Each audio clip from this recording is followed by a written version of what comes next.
Kwenye upande wa soka watu wengi sana walikuwa wanaisubiri sana tarehe 2 ya mwezi wa 4 mwaka 2025, hasa wa Tanzania au nikimaanisha wabongo walikuwa wanaisubiri siku ya jana kwa hamu zaidi, na hii ni mara baada ya kombe la shirikisho kuweza kuendelea, na walikuwa wakitegemea kwamba timu yao ya Simba Sports Club pia itaweza kushinda katika mchezo huo wa jana. Lakini pia siku hiyo hiyo ya jana imechezwa michezo miwili ya mahasimu hao nikimaanisha Simba na Yanga. Simba alikuwa katika klabu bingwa Afrika huko nchini Misri ambapo alikuwa anacheza na timu Al Masry, lakini pia Yanga alikuwa na kipengele chake na Tabora United kutokea kule Tabora. Nikianza na Simba, ni moja kati ya timu ambazo pia toka miaka hiyo kwenye swala zima la klabu bingwa Afrika ushirikisho imekuwa ni timu ambayo ikishafika hatua ya robo finali inakuwa ikisuasua, haijawahi kuvuka hapo na kuendelea mbele. Sasa na siku ya jana pia mechi yao ya kwanza wameweza kucheza na kuweza kupoteza kwa kufungwa magoli 2-0 huko nchini Misri na timu ya Al Masry. Hii imeweza kushusha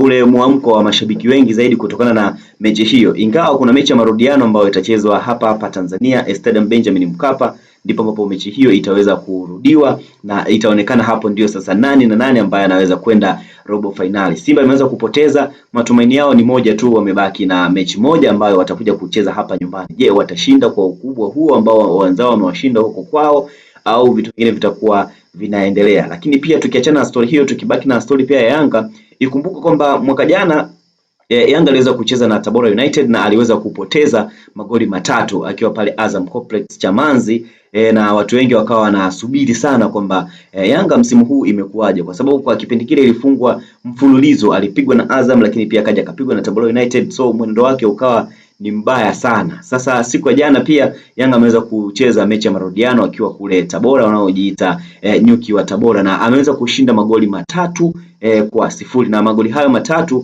goli la kwanza liweza kufungwa dakika 21 pamoja na Israel Mwenda ambaye aliweza kufunga kwa kupiga faulu moja kwa moja na kuweza kufunga goli. Goli la pili lilifungwa na Clement Mzize dakika ya 57 na Prince Mpumelelo Dube aliweza kufunga dakika ya 68 na kukamilisha magoli 3-0 mpaka game hiyo kuisha. Ukitana na mechi hiyo jana, kulikuwa kuna mechi 3 ambazo zilikuwa zinachezwa, Tabora na Yanga 3-0, lakini pia kulikuwa kuna mechi ya Fountain Gate pamoja na Singida Black Stars ambao waliibuka kwa ushindi wa magoli 3-0.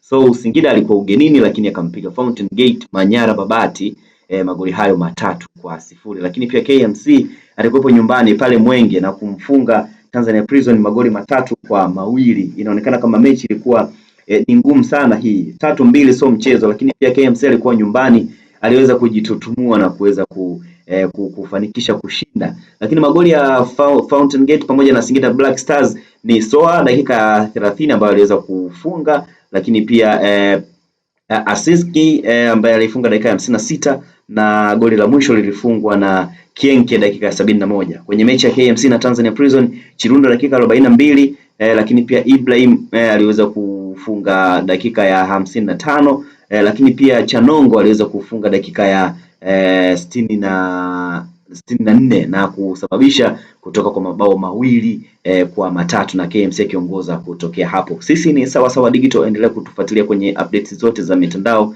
nikimaanisha YouTube na sehemu nyingine zote. Subscribe channel yetu uweze kupata taarifa.